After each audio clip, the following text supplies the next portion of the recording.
New Japan Pro Wrestling's Battle in the Valley 2023 just took place last night, Saturday night, February 18th. I believe that's the correct date. Yep, February 18th. I did my dates correct. You know what it is. It's your boy, the Pro Wrestling Fly God, Stardust Shiaku, representing SOS Wrestling Network, here to bring y'all the Battle in the Valley review. So, if you didn't know, it was all over Twitter. Before the show started, they had some technical difficulties. Show started about 45 minutes late. I seen a lot of people complaining about that. I really didn't have any issue because at that time, of course, I was watching Elimination Chamber like I'm sure a lot of wrestling fans were. Maybe it was an issue as far as, I think people missed maybe the first two matches, which is, hey, you know what? I can go back and watch shows. That was what that was. I'm not complaining about it. But I think the technical difficulties, easy for me to say, kind of helped them out in the long run. So we might as well get into the show.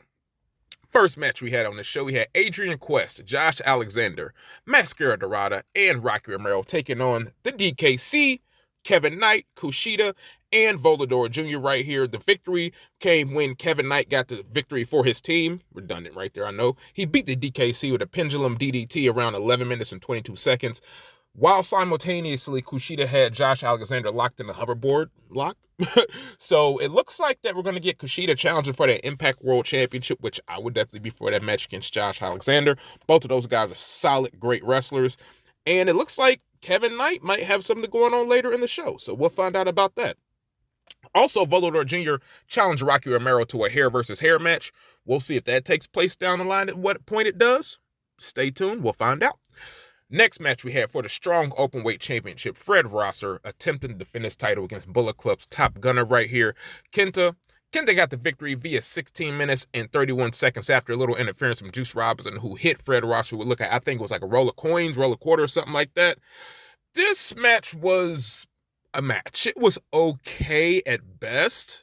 I'm a fan of Kenta, and I think what Fred Rosser has done over here in New Japan Strong has been good stuff. But this match, to me, honestly, it wasn't it.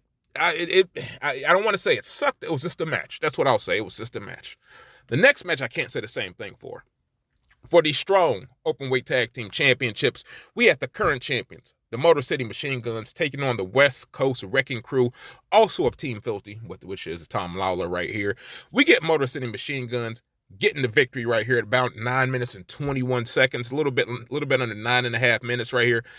This was a really good tag team match. It was a sprint. I enjoyed this match. And the world, the WCWC West Coast Wrecking Crew, they are very interestingly dressed gentlemen. I would definitely say that. So I would definitely say at this point, that's probably the first match you can go ahead and go out of your way to check out from the show. Moving on up the card, and this is a match where we get to the nitty gritty. We get to the real heavy shit, ladies and gentlemen. We have not just Loser Leaves Japan. We have the Loser Leaves New Japan. Eddie Kingston taking on Jay White. So you know what it is. If Eddie Kingston loses this match, he's out of New Japan Pro Wrestling. If Jay White loses this match, he's not only been exiled from the country of Japan, he will be exiled from New Japan Pro Wrestling himself. So what we got right here, we had a match that fucking fucked, if you ask me. This match fucking ruled right here. We get Jay White getting put away with the Northern Lights driver, a hair over 19 minutes right here. You could almost say they should have ended the match maybe with the first Northern Lights driver. I don't have any complaints about it. I thought it was a nice touch right here, man. So Jay White, sayonara, he is gone from New Japan and gone from Japan right here. So this match fucking ruled right here. This is definitely a match from the show you should check out. Post-match, we got Jay White getting a goodbye chant from the crowd. Then, lo and behold, his old rival, David Finlay, attacked him. He hit him with a shillelagh and said he's the outsider wherever place he goes. He talked about being a fourth-generation wrestler and ran down White before calling him himself a savage right here. So I like how they had that happen because David Finlay has always played second fiddle. He's always played the sidekick to Jay White here in New Japan. So that was a nice touch. And is he in Bullet Club, that being David Finlay Jr.? We'll see, man. Well, this is, only time will tell. Next, we had a filthy rules match. Homicide versus Tom Lawler. So the rules dictated pretty much this would be a no DQ, and there are no ropes. I guess I was kind of expecting more of a Bloodsport-esque style of match, but no, Homicide, of course, brought the weapons in there, and I'm not really upset about it. This was different as far as something that New Japan presents. It was okay. It was a mixed bag of stuff that ultimately, I think some stuff hit, some stuff didn't hit. It was an okay match. For the novelty of it, I would just say check it out. Next, we have for the New Japan World, Television Championship, Zack Sabre Jr. versus Clark Connors right here. This match was fucking dope right here. Zack Sabre Jr. tapped him out to an armbar around 14 minutes. A little under a minute left in the time. So I like the pacing of these matches that Zack Sabre Jr. are doing. And I maybe was kind of ho-hum on the New Japan World Television title at first, but what Zack Sabre Jr. with this belt in a short time, man, he is making this belt something. And it's not about the belt, it's about what the dude who has the belt does with it and makes of it. So I think Zack Sabre Jr. is going a long way into making this TV title important. He adds another title defense. That's 2 right now. He won the belt against Ren Narita. He beat Tomohiro Ishii, and he just beat Clark Connors right here. And actually was challenged by Kevin Knight post-match. So he's looking to go through Shibata's boys in the LA dojo. Let's see if he's able to get through with Kevin Knight here. So next we have a match that probably should have gone on last. It is what it is. I know I'm a New Japan faithful. I know that, but I'm going to be real. This person maybe brought a lot of people to the show.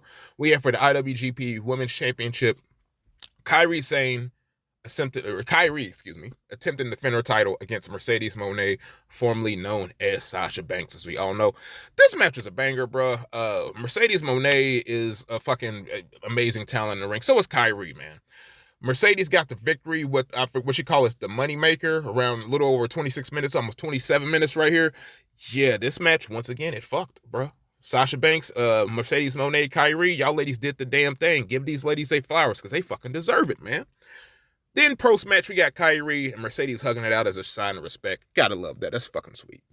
Then for the main event, we have the IWGP World Heavyweight Championship match. The defending champion Kazuchika Okada taking on his longtime rival. Now it's a friend. Now it's kind of like a friendly rivalry. Hiroshi Tanahashi.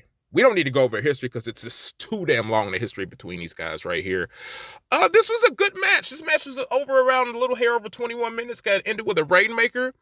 It was good. But we know what Tanahashi and Okada has done in the past, and we know what they can do. Like I said, I think probably Mercedes Mone and KAIRI Sane should have ended the show. I just think that just looking back at it in hindsight, I think that's probably what should have went down. After the match, Okada did the closing show promo. He teased a tag team title run with Tanahashi, so we'll see what leads to that. But then before he could say goodbye, Mercedes Mone comes out right here. Mercedes Mone put over Okada for the IWGP World Heavyweight Championship victory. They posed together. Mercedes thanked the fans before saying they could be a dream team, given that both of them are champions and both of them like to make it rain. So, thought this was a really good show. At certain points, it maybe went kind of long. Kenta Ross was probably the low light of this show. Everything else was pretty much enjoyable. You got some really good stuff, the great stuff late in the show, if you ask me. Plus, you got Mercedes Mone killing in her debut New Japan match. She had the most memorable performance of the night, if you ask me. So, yeah, I don't know. So that's my New Japan Pro Wrestling Battle in the Valley 2023 recap review. Hopefully you watched the show. Hopefully you enjoyed the review. If you don't know who I am, if this is your first time checking us out, first of all, thank you. We're the almighty SOS Wrestling Network. Please be sure you like and subscribe. Tell a friend to tell a friend. The price of subscription is $3.99. I am the Pro Wrestling Fly God, Stardust Shiaku, Bunsy Naito, El Toro Negro, the Human LIJ Cap.